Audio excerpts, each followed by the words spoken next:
કાલુ વરુ, કાલે તે ડિનરમાં શું ખાધું હતું? મેં કાલે સાંજે એક ચીલને ખાધી હતી. તે મને બાગમાં મરેલી જોવા મળી હતી.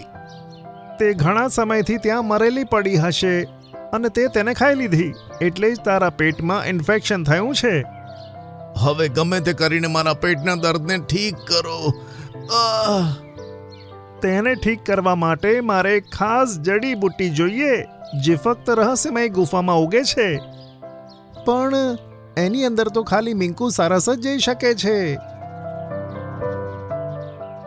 તમારે જો વરુનો જીવ બચાવવો હોય ને, તો મને તે ગુફામાં મોકલવો જ પડશે.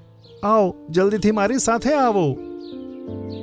બધા જાનવર ડોક્ટર સસલાની સાથે રહસ્યમય ગુફાની પાસે પહોંચ્યા અને મિંકુ સારસને બધું કીધું. આ ગુફાની અંદર એવી કોઈ જડીબુટ્ટી નથી ઉગતી. એ જોવાનું કામ મારું છે. તું ખાલી મને અંદર જવા દે.